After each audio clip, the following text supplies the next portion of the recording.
Order. Today is Thursday, May 8th, 2014. Clerk, if you call the roll, please. Councilor McCormick? Here. Councilor Camardo? Here. Councilor Cuddy? Here. Councilor Rosica? Here. Mayor Quill. Here. Please join me in the Pledge of Allegiance. Pledge allegiance to the flag of the United States of America and to the republic for which it stands, one nation, under God, indivisible, with liberty and justice for all. If you please remain standing for a moment of silent prayer reflection.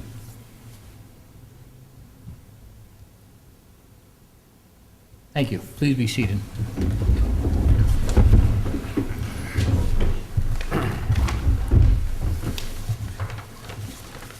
Ladies and gentlemen, we have a public hearing this evening in regards to the proposed citizen participation plan. So at this time, we'll open a public hearing and ask if there's anyone desiring to speak in regards to the proposed citizens participation plan.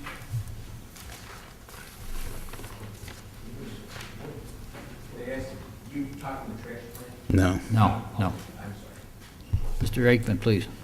Walter Aikman, 17 Liberty Street. Although I do not know the specifics of the plan you're going to discuss, I think the general principle that the foundation of our society rests upon a necessity for individual freedom in the marketplace, coupled with a community voice that comes through democratic participation. And these are the so-called sunshine laws that were meant to penetrate all aspects of our government from top to bottom. And I certainly think you don't need bogged down your work with the minutia of me and my fellow citizens and taxpayers having a vote over everything you say and do. We elected you, we trust you. However, the transparency and actual participation by those of us who take the time to vote, who register to vote, follow the laws, I think that's very important. And since you give me an opportunity to make a remark on something that seems so obvious, but so sad that so many of our fellow citizens don't even take advantage of their franchise to vote. But in terms of general participation, I think we should encourage it, and I hope you will do that. Thank you. Is there anyone else desiring to speak for the public hearing? All right, that portion of the meeting will remain open throughout most of the meeting. At this time, we'll move to the public to be heard. And clerk, I would ask that you read our rules and regulations. At this time, we'll open the public to be heard portion of the council meeting. As a reminder, and pursuant to City Council rules of procedure, prior to addressing council, speakers are asked to state their name, address, and any affiliation. Your remarks must be limited to 3 minutes and concern only issues involving the City Council, city government, or matters of general city concern, and all speakers before council will observe commonly accepted rules of courtesy and decorum. Thank you. Mr. Aikman, I assume that you're standing there because you want to speak. Yes, sir. For the record, it's Walt Aikman, 17 Liberty Street in Auburn. I wanted to tell you that we had a successful Arbor Day last Friday at the Seward House. I want to thank Mayor and Council for the proclamation celebrating Arbor Day. I want to thank Councilor McCormick for helping at the Seward House, and certainly want to thank the Seward House for hosting a great event. Kids from the neighborhood and adults there helped plant a slow-growing tree in the park. We planted a hickory tree, and this shagbark hickory is the slowest-growing native plant east of the Mississippi. The point of planting slow-growing trees is it gives your staff, right, our resources, a time to respond in a timely way to grow a healthy plant. Last Saturday, we had a terrific community tree planting event. We planted 9 trees, 9 big B&B trees in 1 hour. It's just amazing, and it's a testament to the benefits of 10 years of work in our partnership, that we can do such amazing work. But the prep for that is thanks to Mr. Talbot and the wonderful people at DPW who made that work quite easy. However, with my remaining 2 minutes, I just wanted to say that there's a lot of good points of view about what do we do to manage solid waste. And I have been to most of the big landfills in the state, and I've studied and taught the conservation of resources here at the community college for more than a decade. And it's clear that there's almost 5,000 communities in America that go to what we call a pay-as-you-throw approach. We take a market-based approach, and that individuals will pay for their solid waste based on the amount they throw away. Under the current system, me and my fellow property taxpayers who are just single-family residents, and if you are an owner and a resident, you and I are effectively subsidizing people who have no limit on how much garbage they throw away. And we need to rethink this. I understand there's different points of view. And if you would like to subsidize my cell phone use, that'd be great. I could make all the calls I want, and then you could help me pay for my bill. That's crazy. No one would do that. The reason why we're talking about moving to pay-as-you-throw now is because I want you to broaden this topic. All right. 2 weeks ago or so, a judge from Penn Yan has ruled that the Seneca Meadows and the town of Seneca Falls has to redo a zoning plan for the construction of a rail landing at the Seneca Meadows landfill. That's a temporary hiccup. They will be moving to a rail system. They'll be delivering trash to Seneca Meadows on a train every day through Auburn. And once the landfills in New York State start doing trash delivery, there's no way our landfill is going to be able to compete in that marketplace. We have to think long-term about that. And one of the things that we can do is start thinking about how every person can be responsible for what they throw away. Thank you, Mr. Aikman. Anyone else desiring to be heard this evening? Hi, Rick Calavito, 9 North Marvin Ave. I just wanted to come back this week and reiterate on what I talked about last week. And I brought it down to a simplified, the proverbial $100,000 house. With the plan that's in, you might be voting on, the $100,000 house, and I took out the library fee, right now pays $1,258 a year in taxes. Okay. Under your plan, you take 3.7 approximately out of that, plus the $135 a year for the trash. So that $1,258 is going to go to $1,345 or 7% raise.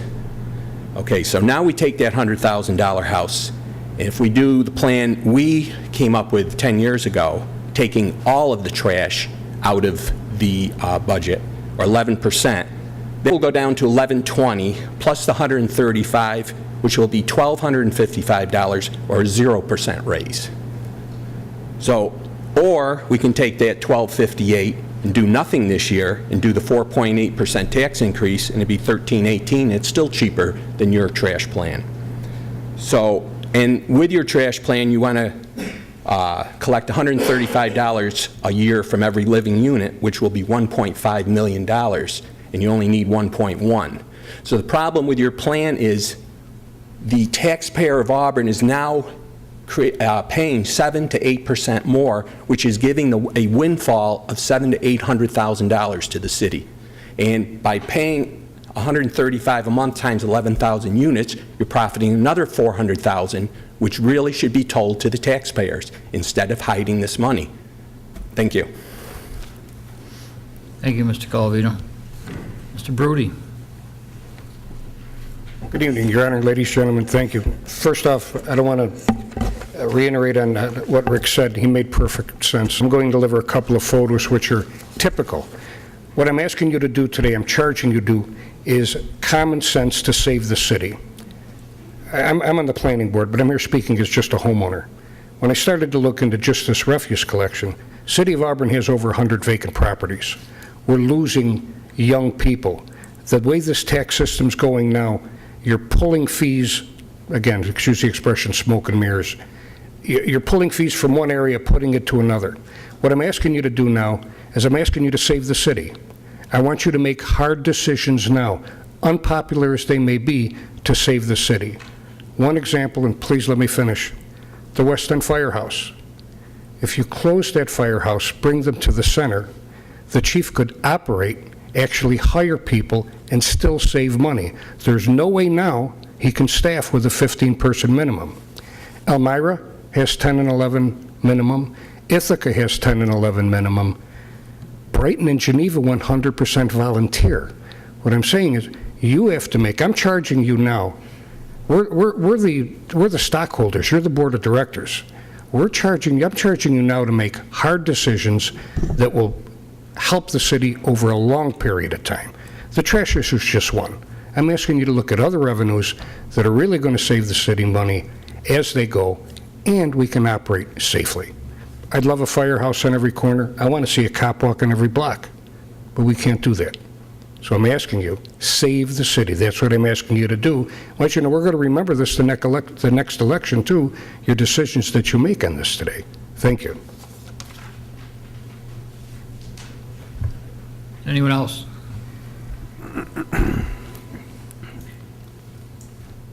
Mr. Leogrand, please.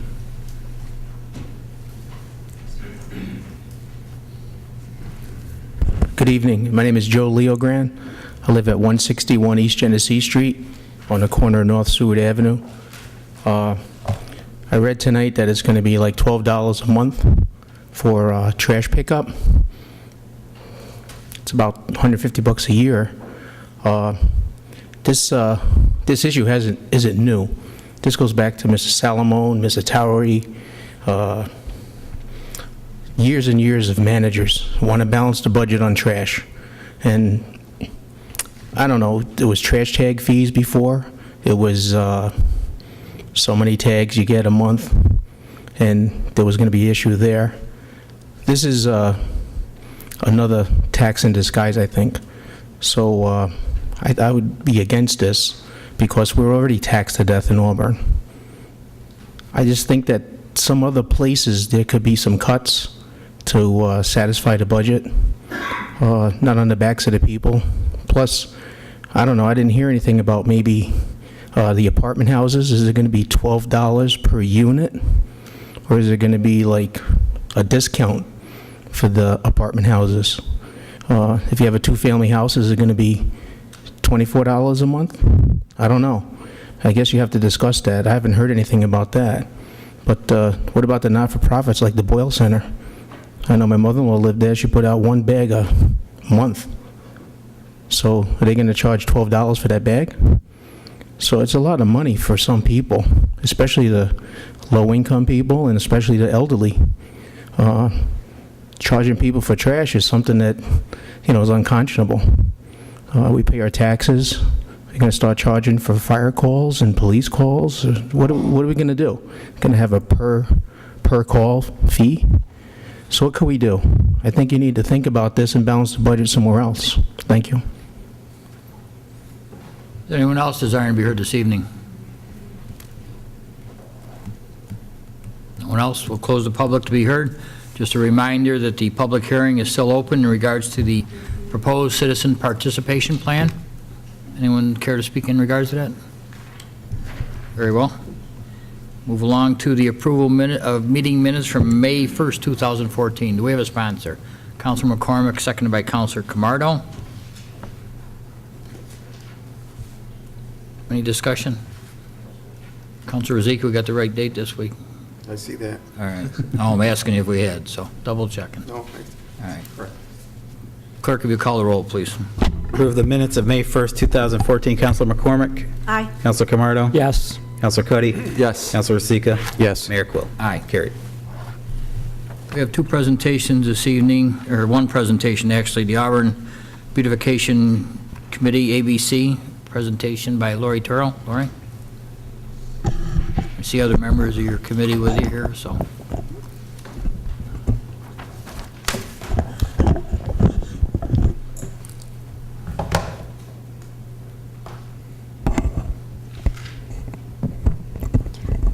I'm glad that I'm competing against a trash presentation. This is a little more optimistic. So, but let me start. Good evening, Mayor, Mr. Selby, Mr. Rossi, members of council, Mr. Mason, welcome.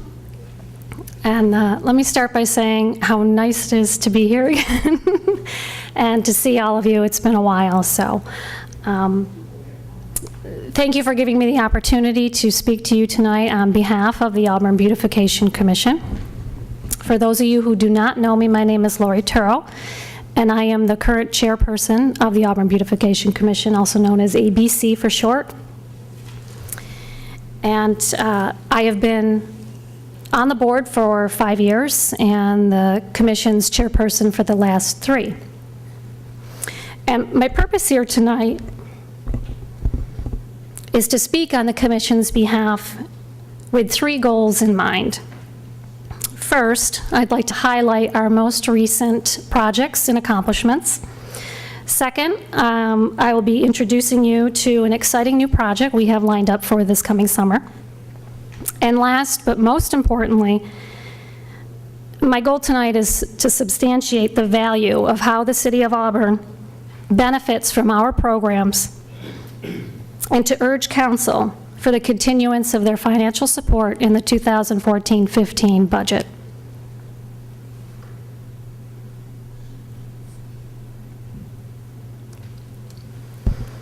This is my second time at the podium during my role as chairperson, and our last time was 2 years ago in the spring of 2012.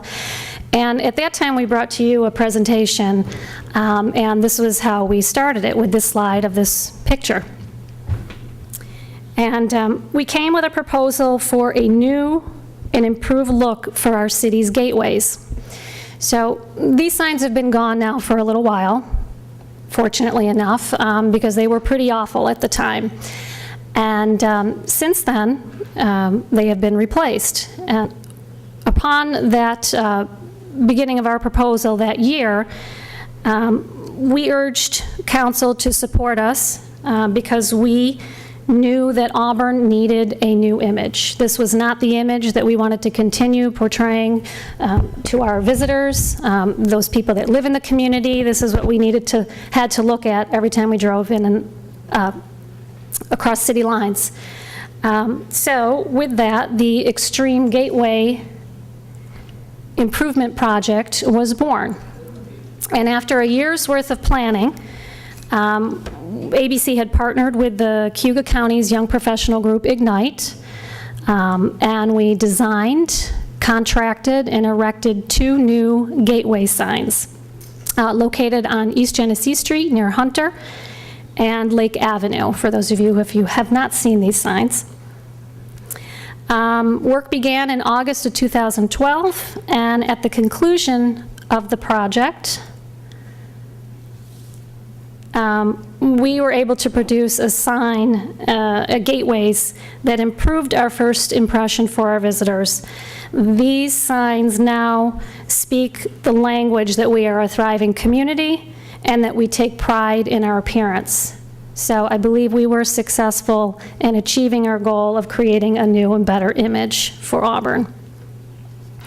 Following that same trend of creating a better image, in 2013, we began the Seward Park Sign Restoration Project. We recognize that Seward Park is a highly visited pocket park in the city, and it's in the heart of the historical district.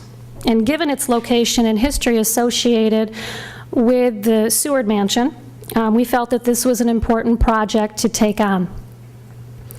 As you can see, the sign had aged and weathered.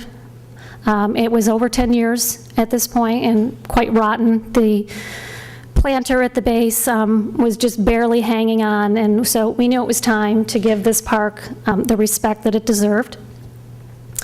Original sign designer Gary Baldwin joined the project, and he dismantled it, took it back to his shop, and refurbished it, brought it back to life into its original state.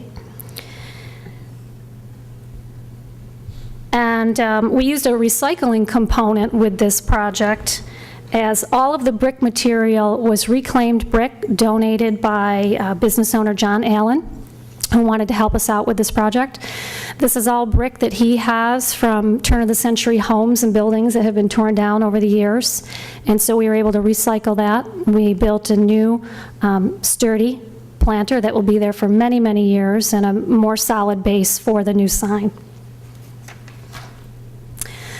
This project was completed by a group of volunteers who filled the planter with 4 yards of topsoil, and we planted over 500 tulips inside. And these pictures were taken on Monday, and the tulips were just about ready to open. If you've driven by it today, I think they're all fully in bloom. It's fantastic, so check it out, please. And speaking of bulbs, 2 years ago, ABC started their annual fall bulb planting project, and over the past 2 years, we have planted nearly 1,000 bulbs in 2 locations. First was at the South Street gazebo, and then at the Seward Park sign site. And we plan on continuing this each fall with our goal of selecting a pocket of green space in the city where we can add the bulbs. As soon as the snow and ice and the ugliness of winter melts, we'll have little bursts of color all around the city. So this is something we will continue to do.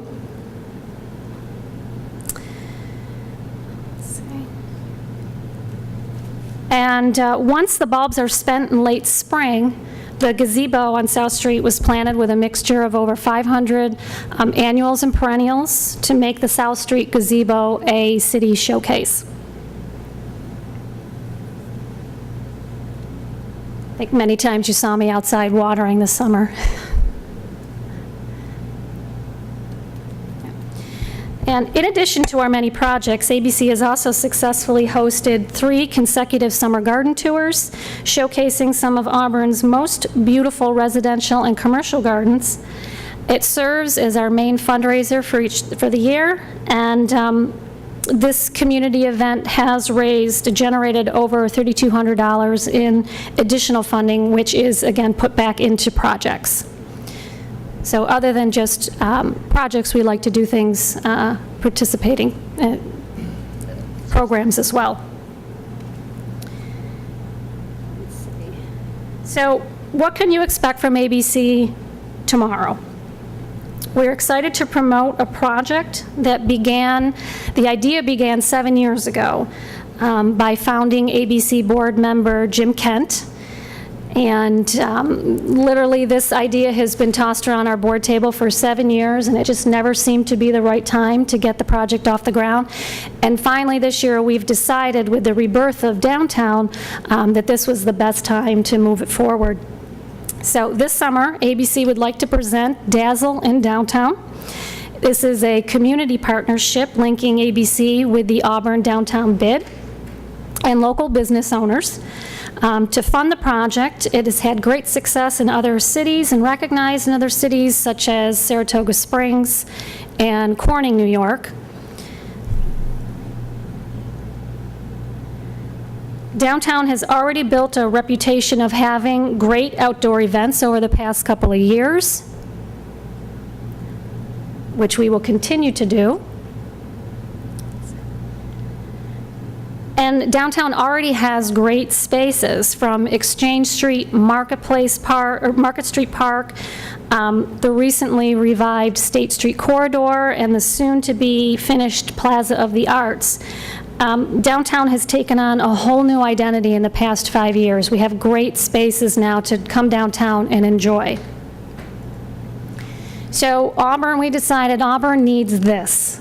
We've had the rebirth, we've had the growth. Now this is the icing on the cake, or the cherry on the ice cream. Is right, it's coined that term. So we've decided that it is time, and let ABC continue this great momentum of energy that has started downtown. And what a better way of, what says energy more than lights? So what is Dazzle in Downtown? It's a new dimension to our downtown streetscape. The installation of solar-powered LED lights in the trees that line the streets throughout the heart of downtown. And it's sure to create year-round festive charm and add more life to downtown nightlife.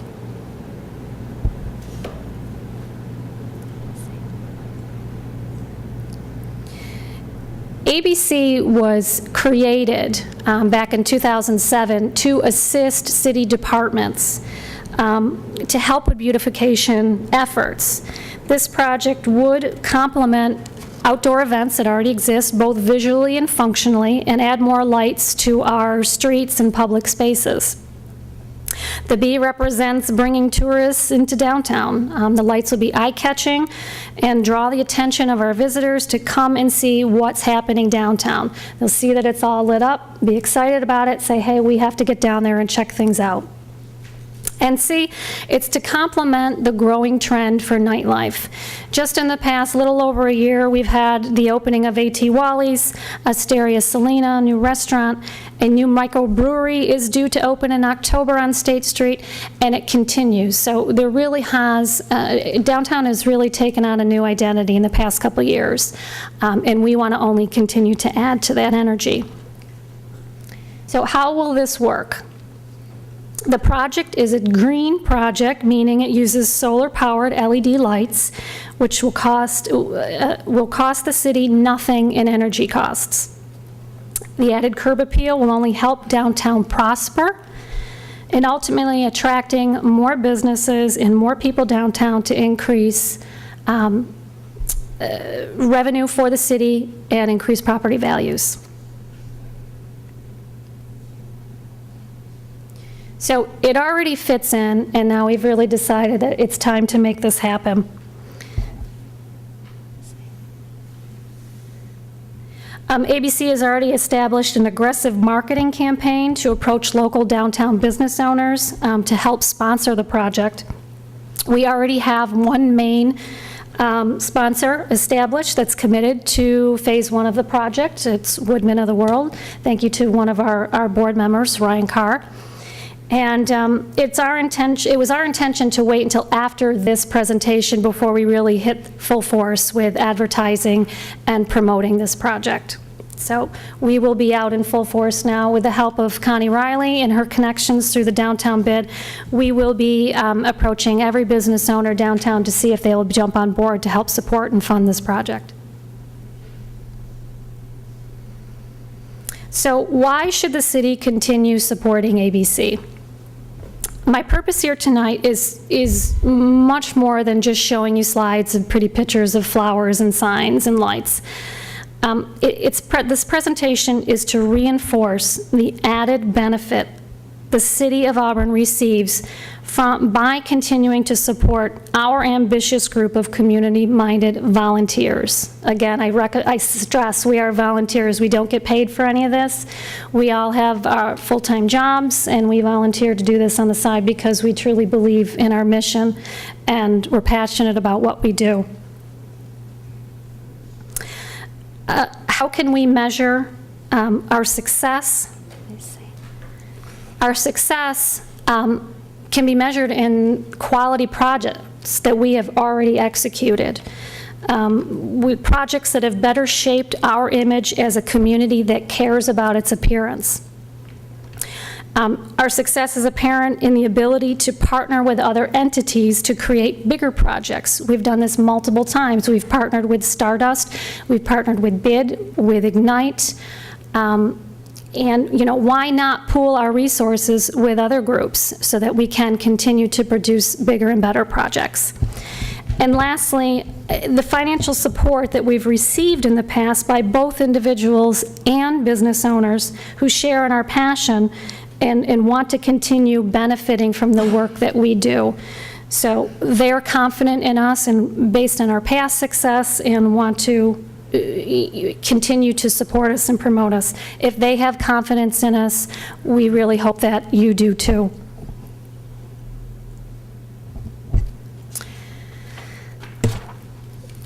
Government and businesses alike right now are focused on sustainability. Sustainability is the science of how to survive tomorrow, really put in layman's terms.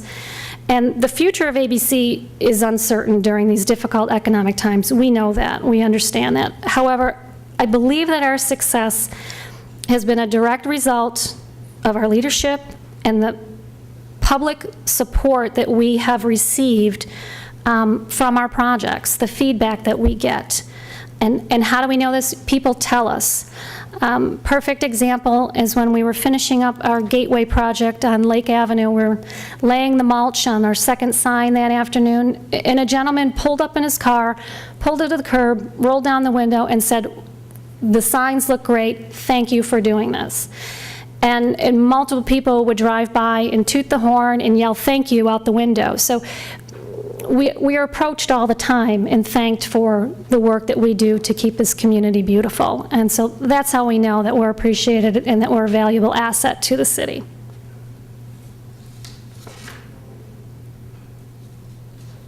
So with that being said, I want to say thank you to Mr. Selby, to City Council, for your support in the past, and we ask that you choose to continue supporting us in the future.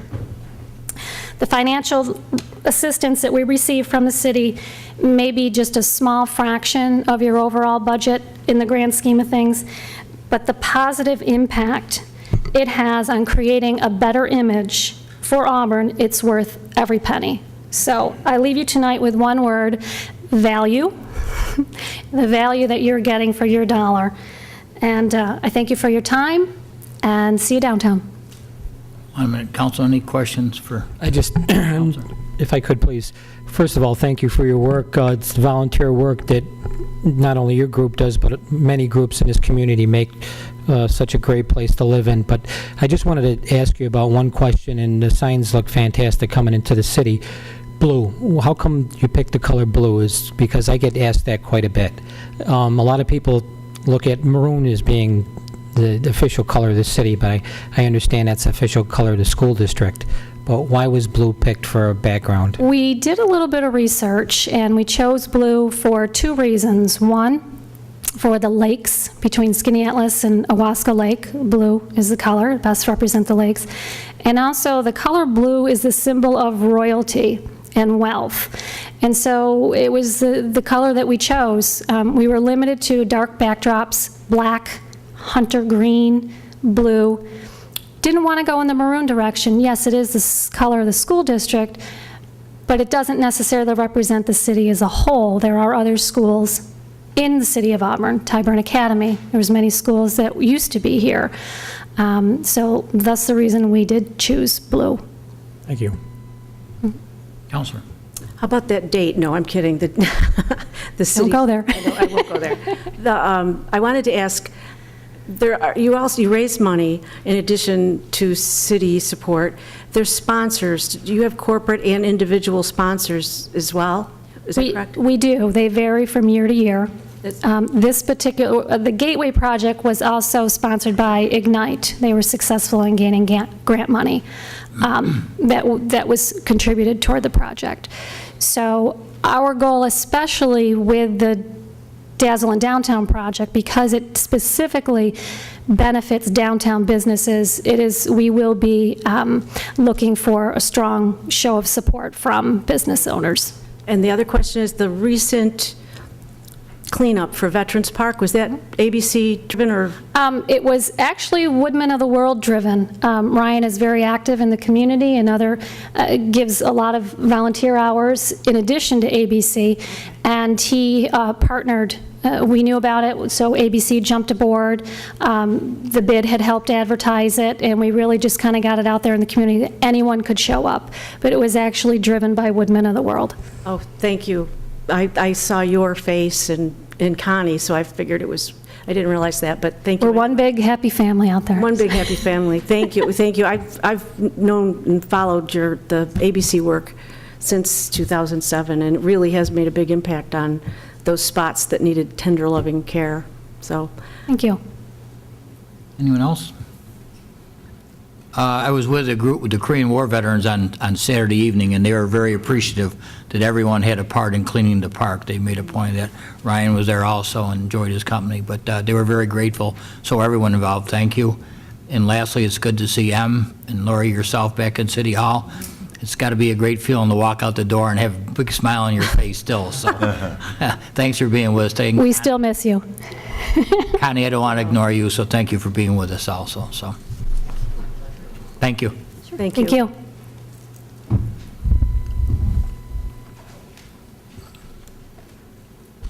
See Jenny here anywhere? Jenny here? Yep, she's out there. Okay. Our next presentation is on proposed citizen participation plan. Jenny Haynes.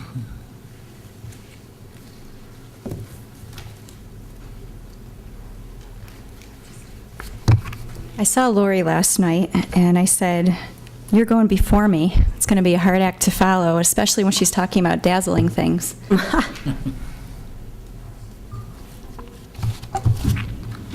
I also had a fight with PowerPoint today, so I apologize I'm here with you in Word instead of that, but I also have a subject that doesn't lend itself well to graphics, so we'll get through it. I just wanted to put something up on the screen so the camera could catch it, and our friends at home could see a little bit about what we're talking about tonight. Thanks for hosting the public hearing for the Citizen Participation Plan. This is specifically related to the Community Development Block Grant Program. The last time we wrote a plan down for citizen participation was in 2000. And we live this plan, and so it's basically how we get input from our citizens for the Community Development Block Grant Program. We've followed different ways of doing that, and I'll talk about that a little bit. We had a visit from our HUD, Department of Housing and Urban Development, our funder, our representative from there, a few weeks ago, and she said, "I know you live this plan, but we need to see you write it down again, update it. Things have changed since you wrote it. You use different ways to reach out to people, so write it down, have the council adopt it, and we'd like that part of your action plan for this year." So that's what we're doing. So in the background memo, I wrote a paragraph that I'll just read quick here. Oops.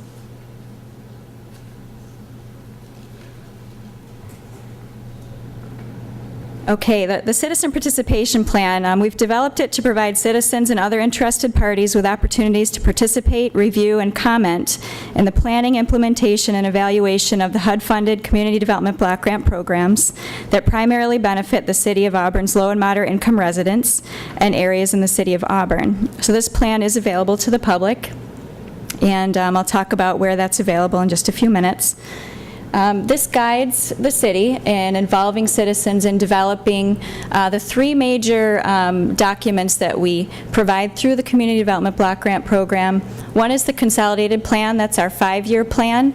That was written almost 5 years ago now. The action plan that the council approved in February was the 5th action plan from that 5-year plan. So this coming fall, you're going to see us writing a new 5-year plan to go along for the next 5 years. So the Consolidated Plan, our annual action plans, and what's called the CAPER, which is a Consolidated Annual Performance and Evaluation Report, basically our annual report of how the funding is used, and that is due at the end of June in every year.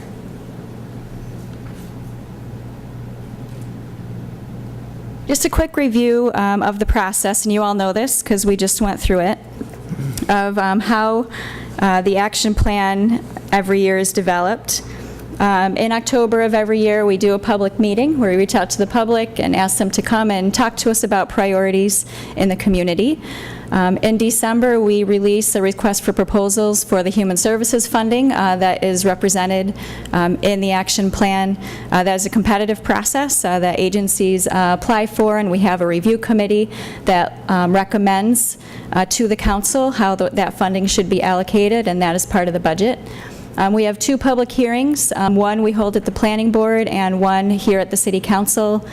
We have a 30-day comment period in January, and then city council approval in February, and then HUD review and approval. And we are in that process at the moment. And just a quick update on our allocation. We do have that number now.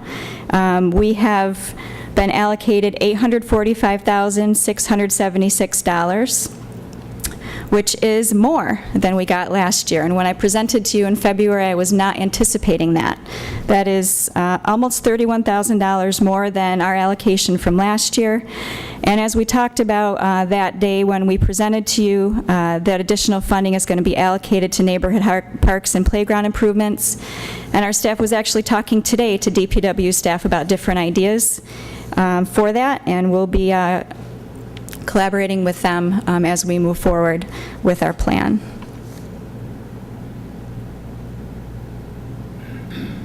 So how do we get notice out there about our programs? We have our public meetings and public hearings. The Citizen is our paper of record. We advertise whether it's a retail ad or a legal ads in the Citizen. We also do flyers to different neighborhood organizations. We have a really close relationship with the Orchard Street Neighborhood Association. We attend their meetings. We have a relationship with different housing agencies like Homesite and Auburn Housing Authority, churches, the Homeless Task Force. I didn't put the Human Services Coalition up there. I should have. We also get our information out to them. Our information is also on the city website, new and improved city website. Thank you to Chuck Mason and company on that. We're excited about that rollout. And we do email blasts. That's part of the Human Services Coalition. Some of the new things that we've done in the last couple of years is surveys. We've developed some surveys through SurveyMonkey, which we have on the website. We also asked Cayuga County to help us out in getting some information from its customers, so they have surveys for us at their windows in their offices, and that's been helpful. And also social media, Facebook and Twitter. I know that the citizen participation plan was on Facebook, and Anna tweeted it also. So we're out there in all the things that I'm not on, but that other people are on, and so we're hoping that people are getting information that way. So the documents that we need to have available for the Community Development Block Grant Program, I talked about all 4 of these. These are available for inspection by the public. The Consolidated Plan, the Annual Action Plan, and any amendments that we do, the CAPER, and the Citizen Participation Plan, which is what we're talking about tonight. And where can you get them? You can get them in our office. I actually have some copies here, if anybody here is interested in having one tonight. The library has always been a great, gracious host for our documents, and the city's website. So that's where you can get all of those plans. And I was thinking that Councilor Ruzicka was going to check me tonight on this. So there are two of the plans are on the website right now. Let me just go back here. We have our proposed action plan is up on the website, and our citizen participation plan. The other 2, the consolidated plan and the CAPER, we will get up on the website tomorrow morning. So thanks for checking us on that, Counselor. And that's all I had for tonight. As I said in the background memo, we are going to have this in front of you on May 29th for adoption. That will be after our 30-day comment period has ended, and then we will be asking you to do that, and then that will be the official way that we reach out for CDBG. Like I said, that's what we've been doing for many, many years, but HUD wants the document written and adopted by the council, and so we'll appreciate you considering that in a couple of weeks here. Any questions? Good. Thank you. Thanks, Jenny. As long as we're on the subject, is there anyone, the public hearing is still open into the citizen participation plan? Anyone care to share their thoughts with us? Very good.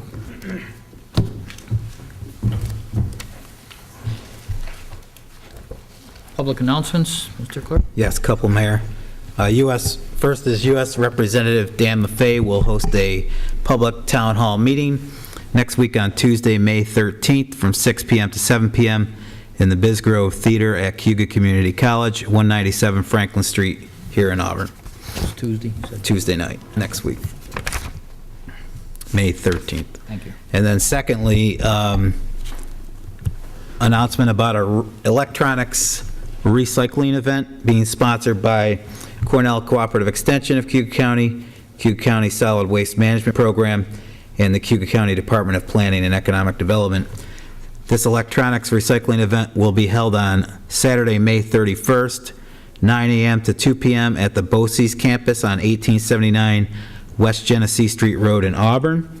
They will be accepting old computer equipment, fluorescent light bulbs, typewriters, video game systems, small Freon appliances, hearing aid batteries and other button cell batteries, propane tanks, universal power supplies, cell phones, old toner and ink cartridges, and televisions.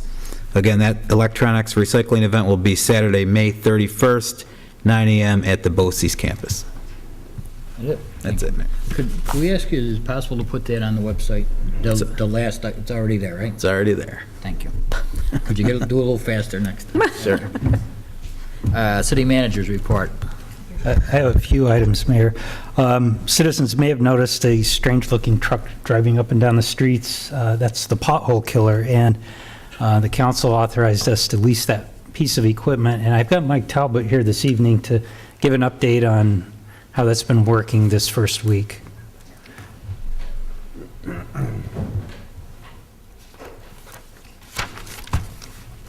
Hello. I guess a pothole killer, I guess you can also call it the pothole eraser if killer is a little bit too aggressive, but it does work well. The big advantage, you know, a lot of sales pitches go, and when you actually get the, whatever it is, the product or the service, doesn't really match up, but this really does, this machine. It was, I guess the timing was right. It's a one-person operation. There's a little bit of a learning curve involved, and it's almost like a video game. There's a joystick, and it takes you a day or so to get used to the action of the joystick. But all in all, it works really well.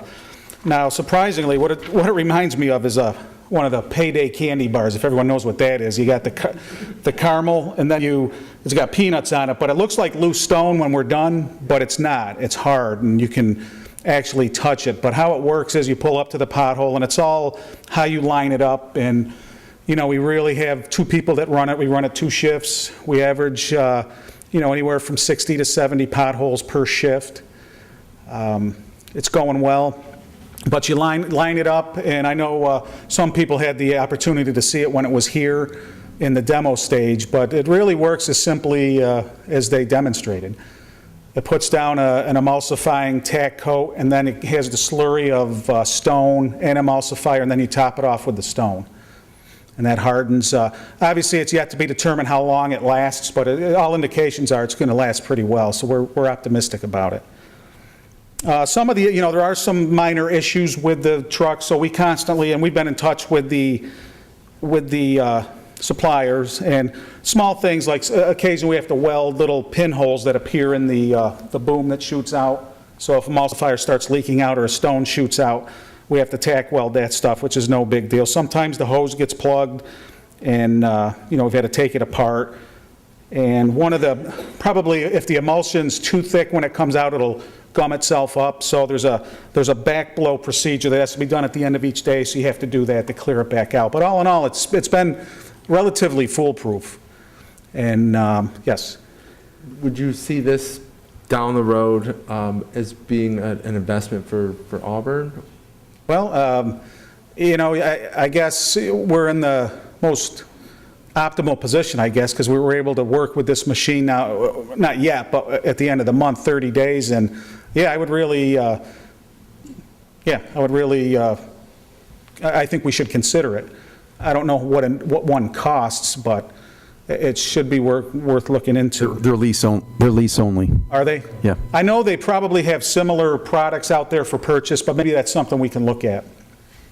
Now, how we, our method, what we did is got with the engineering department, and everyone recalls, I believe it was last week, we actually saw the map of every city street, rated from good to fair to poor and then failed. You know, my mindset was, oh boy, we're going to jump right on the failed streets and get them right, but engineering quickly corrected me that to start on the good streets, simply because the road program is going to take care of the failed streets first. So what we're doing is working through the good streets. We're going to start the fair streets next week. So we've made really good progress. So that's pretty much it. Now, the stone, you know, we get 24 tons delivered at a time, lasts for maybe a week. And remember, we've only been using this since May 1st. They came and gave us some training in April that didn't cost us anything. The clock started May 1st, so we've only had it 8 days, and you know, we've used it for 2 shifts, so it's working well. Councilor Camardo. Mike, I've gotten some calls about some potholes that were recently done, and what I saw was a lot of aggregate that was around the hole itself. It was loose. It was spilled all over. Is there a way of controlling that a little bit more? Because it seemed like it wasn't anywhere near the hole, but it was all over the road. If you notice, some holes are probably, I'll call it more tight than others. where, once again, it's all in the action on the joystick. And to be honest, you know, I guess just like in grade school coloring, some of mine went outside the lines, you know, yet maybe on the next pumpkin I was coloring, it stayed right in the line. So, you know, we do miss, because then again, it's all eye-hand coordination when that's cantilevered out in front of you. So, but what happens is, at the end, I think we've almost got it down. It's about a 3.5 to 4 second delay once you let off the button. So you have to, and sometimes all of a sudden a big blob of aggregate will come out. But that's what I'm saying, if it's right over the hole, it's really hard. So it looks like it's loose stone, but a lot of the times it's, you know, be honest, we've probably overfilled a couple times, and that might be one of the ones that people seeing, but we try not to do it. It doesn't happen the majority of the time, but It's just something that's got to be kept an eye on, though. oh yeah. So, but I don't think that's the majority of holes, no. But all of them do look like loose stone when it's done. You can't see any of the emulsifier at all. Mike, I mentioned to Mr. Selby today that some of them, I've noticed, they're a depression now, where the traffic on a heavily traveled street, and I'd be glad to get with you next week and show you, where it's been a heavily traveled street and it's been compacted by the vehicle, so there's still, I want to say, a minor pothole. It's much better than it was. So I don't know if it's a training issue, and I think Councilor Camardo had a problem. His glass was half full, mine was half empty, so we'll go that way. So I think there's a meeting place there where we get the right blend in it. Well, I guess to compensate for that, we would have to overfill it like Councilor Camardo's referring to, and hopefully people drive on it and compact it down. If we left it level, yeah, there's probably going to be some settlement, even though I don't know what the set time is, but it's pretty hard, and you just hope that it hardens up enough where it can transfer the weight of the vehicles onto the road instead of the pothole. I know staff is very busy, but maybe we could have them take a look at some of the ones they filled, and just to get a good idea as what was right, what was wrong, and go from there. Yeah, and that's part of the process. Like I said, we're only 8 days into it, minus the weekend, so, you know, we're still early on. It's not a complaint whatsoever. I'm just wondering in my own mind, are we doing it right? So. Yeah, I think we are. Because really, there's only 3 components, the tack coat, the slurry, and then the aggregate. And I'm no cook or chef, but I could follow that recipe, so I think we're doing okay. You alluded to pumpkins and candy bars tonight. I don't know where we're going. A little hungry, yeah, for a pie and a payday. Glass of milk, right? Yeah. So, but it's going well. If anyone wants to come out, we're out there it's probably out right now. Rob takes it out on second shift, and the guy, the company did, kind of tell us to not put anyone out at nighttime, because, you don't want anything to happen.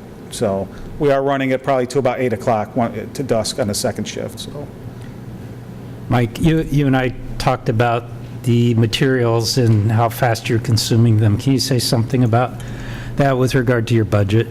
Yeah, in order to make this happen, obviously, we had to pull every dollar pretty much available in our street maintenance budget. So things will be tight for us for the next, well, like they've been all year, but extremely tight for the next couple months. Now, the stone, and really there's nothing, and I'm gonna call the company and talk to them a little bit. There's nothing special about the stone. They're delivering it now via the contract, but I'm hoping we can work out some sort of alternate arrangement, because that stone I know is available at Hanson over in Skinny Atlas, so, which we could get it for much less than they want to charge us. So, but like I said, about, let me go back to my notes here. About 24 tons of stone, and it's I think they get, I forget the tonnage in the hopper, but it holds 400 gallons of emulsifier, that tank, and the hopper itself. So it's a very simple machine.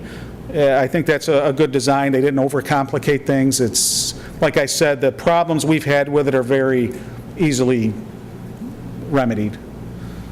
So, but we are going through, and obviously the more material we use, the higher the cost is going to be. So the more potholes we fill, the more expensive it's going to be. So. Thank you. Mike, is there a certain routes that you're doing right now, or? Yeah, what we're doing is, if you can remember back to last week, we don't go in any particular, well, we do a logical order, but we're almost done with the good streets, meaning there's potholes present, but not a whole unraveling or, a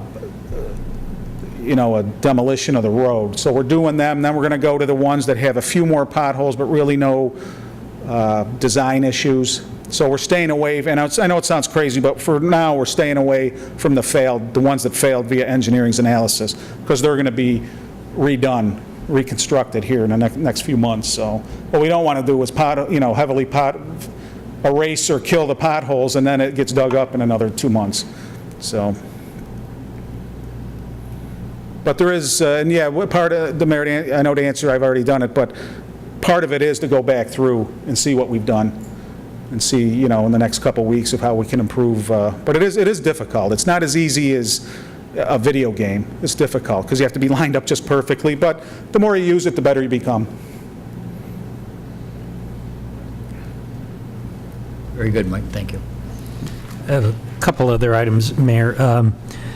One, the NICOM award that I'd mentioned before is here in the chambers on display, and that was the award that Mayor Quill received Sunday night at the conference in Saratoga Springs. And thanks to Greg Mason, I noticed you tweeted it this evening, so the public can actually see the plaque.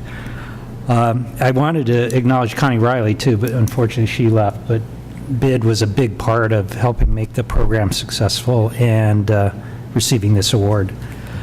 Another item is just a reminder to the public about no smoking in the city parks. We've become aware recently of some complaints about smoking at Clifford Field and at Hoops Park.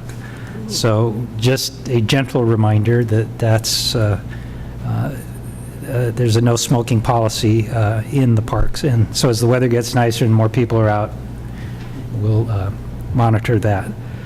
And finally, there's a tablet computer, not to distract from the business at hand, but thought while everybody's here, we'll pass it around. Linda DiOrio and the IT staff and the technology group that is looking at mobile computing is looking at that particular type of tablet as a standard for the city, potentially also being the kind of a instrument that we give to the city council so you can receive all your documents, your agendas and emails and so forth 24/7.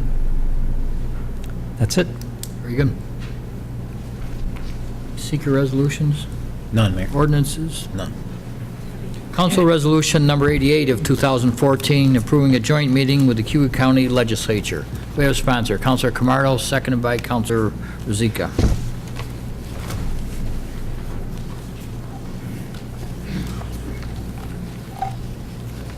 Whereas the Auburn City Council, pursuant to its rules and procedures, meets Thursday of each month for its business and work session meetings, and whereas the Auburn City Council is desirous to have a special joint meeting with the Cuyahoga County Legislature on May 14, 2014 at 6 p.m. at Cuyahoga Community College, 197 Franklin Street, Auburn. And whereas the purpose of the meeting is to discuss matters which are of mutual importance to both the Auburn City Council and the Cuyahoga County Legislature, now therefore be it resolved, the Auburn City Council does hereby approve a special joint meeting to be held with the Cuyahoga County Legislature on May 14, 2014 at 6 p.m. at Cuyahoga Community College, 197 Franklin Street in Auburn. Be it further resolved that the city clerk shall notify the media and general public of the special meeting, and thereafter the Auburn City Council shall meet at its regular time, date, and place. Mr. Mason, did you say the time of that? 6 p.m. 6 p.m., thank you. Discussion? Clerk, if you call the roll, please. Councilor McCormick? Aye. Councilor Camardo? Yes. Councilor Cuddy? Before I vote, I just wanted to say I will be attending, although I will be leaving early to go to the National Technical Honor Society ceremony at BOCES, so I will be missing part of it at the end, but yes. Councilor Ruzicka? Yes. Mayor Quill? Aye. Carried. Thank you. Local laws? None. Tabled legislation. None. Mr. Selby? Councilor McCormick has turned the iPad on its talking up here, folks, so we're trying to remain straight-faced, but we hear this noise. So. Okay. I'll be quiet. At this point, we'd like to have Mike Talbot come forward again. We've been tracking revenues, comparing last April to this April with regard to the new rates that have been implemented for outside haulers at the landfills. So, Mike, if you can kind of just recap what we're seeing so far. Actually, I don't have any slides or anything. Everybody has. Really, we have a month's worth of data to look at. And to look at, what we did is went back to April of last year, comparing it to April of this year. So you can see the larger companies that really didn't, and once again, this is related right to the rate increases and separating the MSW rate and having a higher C&D rate. So you can see the larger companies, which is Casella and Waste Management, it really didn't affect them at all. Their tonnage is almost the same as it was. In fact, Casella's 20 tons more than they were, while Waste Management is 21.9 tons less. So they're pretty much right there. I think where we see the biggest difference is some of the smaller local haulers here. And, you know, the numbers speak for themselves. Really, the tonnage, what this equates to is and let me, a few caveats in here. One of them, which was a small person, O'Connell, is no longer in business. He sold his business, so we included him on 2014 simply because he was included in 2013. And these are just the people that have contracts with us. Also, you can see we lost Leach. Leach is a hauler that comes out of Cortland County that, if some of you don't know, they have flow control down there. So he was actually probably coming here when he shouldn't have. So I think they... you know, now he stays, I believe, down in Cortland County, going to their landfill. So that was a big loss for us. He was a good hauler, had good garbage, but the law is the law, so he's staying down that way. Any questions at all? And what I think is a good idea that the manager had is maybe we do this each month, because really, all we have is 1 month to look at. But if you do some quick calculations, the tonnage is down 55%, but the revenue is only down 32%. So I think that's the trend we're looking for, to obviously increase our revenue without filling up the landfill, but, you know, we have a little ways to go. So I think the trend is there. We're reaching out, you know, to other haulers and trying to massage the ones we do have. So, but I guess, you know, it's up to them to test the market, and maybe the drive is worth it to them, maybe it's not, and I think maybe over the course of a couple months, they'll be able to do their homework also, so. Mike, if trends keep up like this, I know our revenues are down a little bit, but the most important thing is we're protecting our space at the landfill that costs so much money to produce another cell or build another cell. Do you have any estimates if this was going the trend it was going, how long we could preserve the space or preserve the cell in the landfill?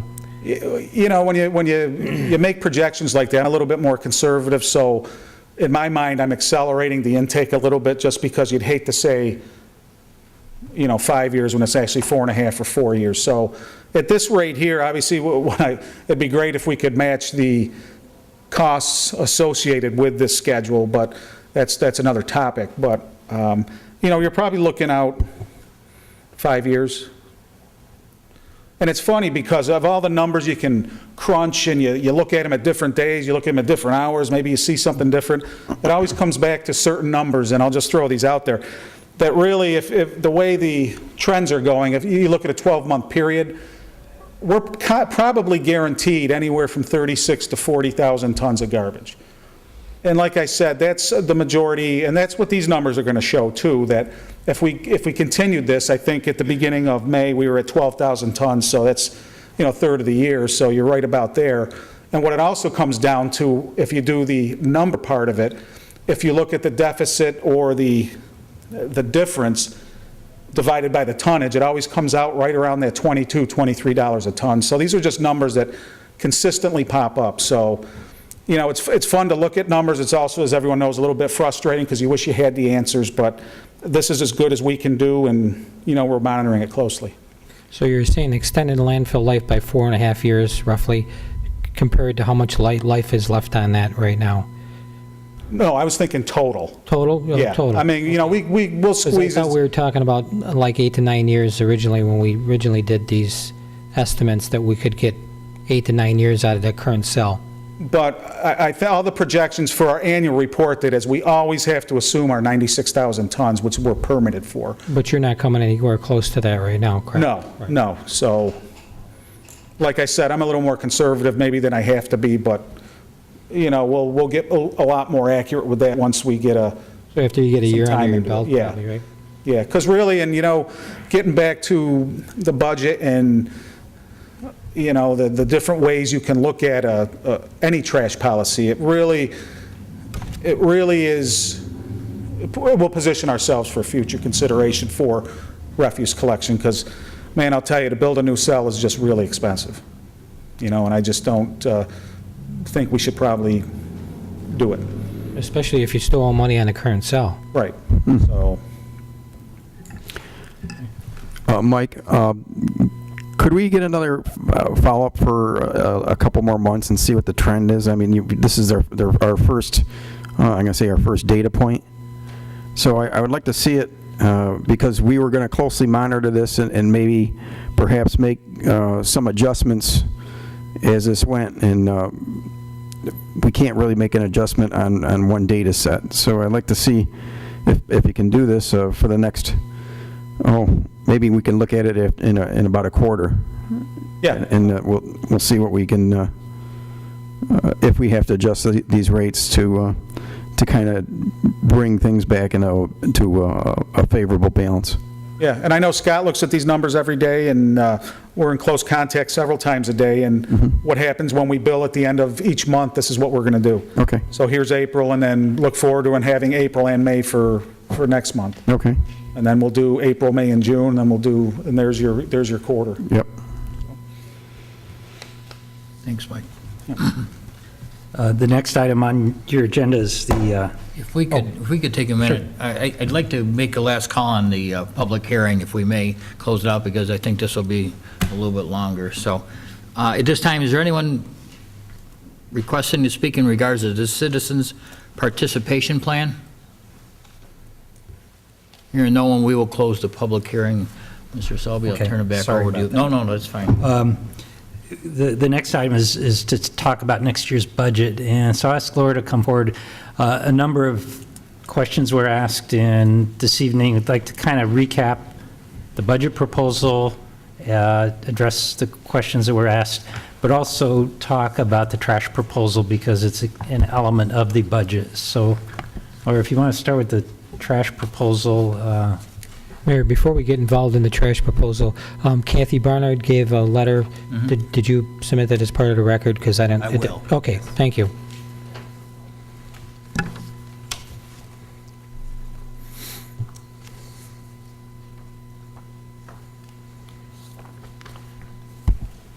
Hello. I started this presentation off by addressing questions that were asked last week during the council meeting. The first two slides just show the diagram that I had presented last week, including the amounts and the percentages as requested.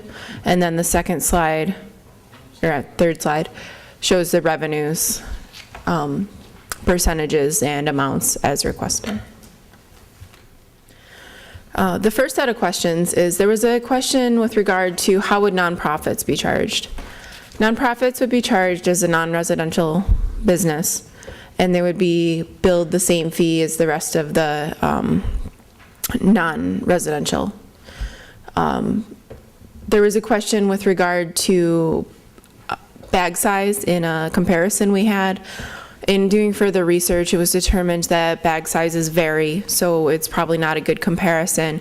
But most places, they're required not to exceed 30 pounds in other jurisdictions.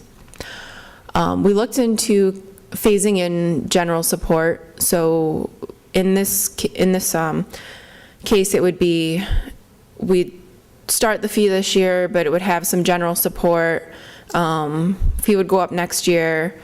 General support would decrease, and so on for a couple years. And we're not sure that that would work really well, because we would have to keep increasing the rates at a significant amount so that we could eventually make the fund self-sustaining. So instead of just applying the rate, it would be, you would have to almost double the rate each year, or a very large percentage, just to get up to that point of self-sufficiency. We definitely want to have a public hearing on the fee, and that would be proposed to be held during the budget hearing on June 5th, as this is a portion of the budget.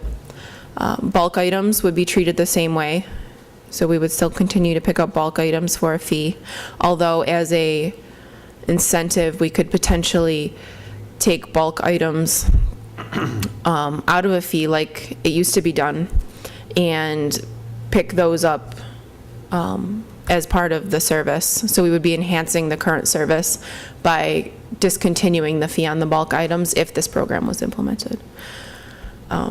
There are some substantial reasons for not allowing opt-outs of this program.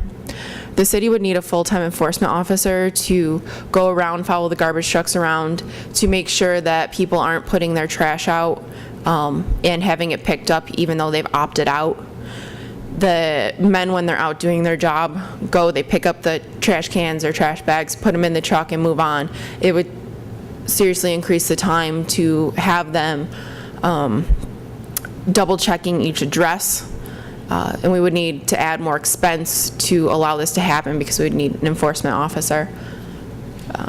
There's also the likelihood that people would opt out and either not properly take care of their refuse or put it on someone else's lawn.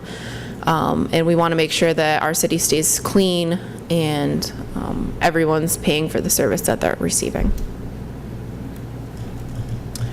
We defined the exemptions a little bit more.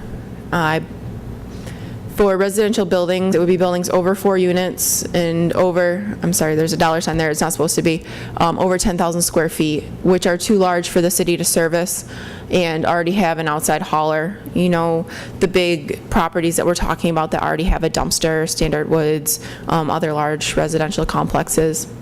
Commercial buildings, which are too large for the city to service and already have an outside hauler, would also be exempted. And we can provide further exemptions addressed on a case-by-case basis.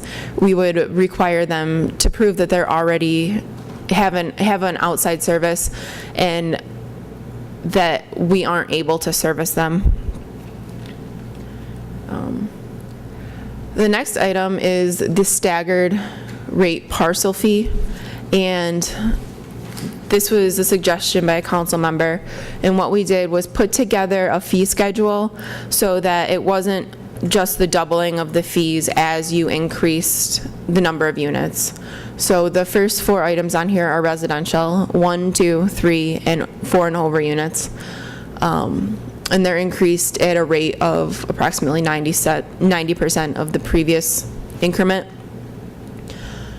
And you'll notice that the annual fee is actually slightly decreased. When we looked into it, when we looked into putting this on the tax bills instead of on the water bills, we reassessed the number of living units, and because the number of living units increased based on the areas we were exempting and whatnot, we determined that the original stop counts might have been a little bit low because when they were doing their counts, we perhaps missed units that were more than 1 unit, or so anyways, because they increase, the rate decreases, so it's about $10.58 per month is our most current estimate. And as we go further with this, we'll refine it more to come down to make sure we're exactly in line with where we are so that we cover our costs. We do not plan this program to do anything but cover our costs for this collection program. We also established non-residential fees. So this would be your businesses that get their trash collected, nonprofits that get their trash collected, anyone who gets their trash collected that is not a residential unit. Small businesses, which most places are included in the small businesses, we determined in small based on square footage, not on revenues or anything, 0 to 9,999 square feet. And then large would be 10,000 square feet and over. So for a home of $100,000, the tax savings will be approximately $45 per year at a net cost to the resident of $82 per year when you subtract the savings out of the annual fee. Okay, so that was the trash proposal. Can I respond to any questions? Councilor Cuddy? I have been mulling this over quite a bit. I've been getting phone calls. I've gotten 3 phone calls so far, against the fee. I've also had some people come up to me and say that they see the logic of this proposal. And one of the things I was thinking to maybe consider as and how this might affect it, but there is to bring trash to the landfill. We get a sticker, and it costs $20 per year. And I would like to propose that if we do go to something like this where there is a fee attached to trash pickup, that sticker be part of the collection, so that one of the things that's happened to me before would be I would go there and I'd have my sticker and they'd say it's expired, then I'd have to go get cash like down the street and come back, and but what this would do is it would be a quick check that I live in Auburn. They just renew it on the spot as long as my license plate and my car matched.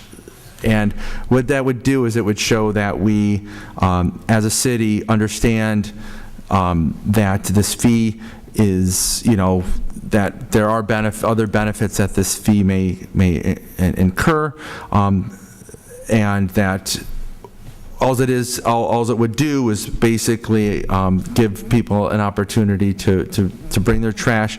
Albeit I know that the tipping fees will still maintain, but I think it's a courtesy to have the sticker be part of that.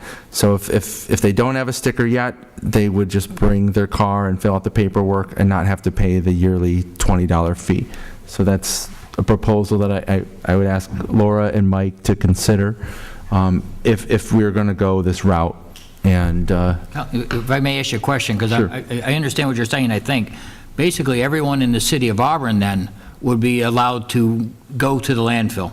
They would have to. If they're resident. They go to the landfill, but they have to get the sticker. But the sticker would be free. But they're not opting out of the trash pickup. They're not opting out of the trash pickup. It's an enhancement. It's a benefit for this. It's a benefit for the service, and but there still will be tipping fees, and so that's part of that's the reality of the trash, the fact that it's taking up the space, and I think it just what this is at least doing is it's addressing the reality, the physical reality of the trash.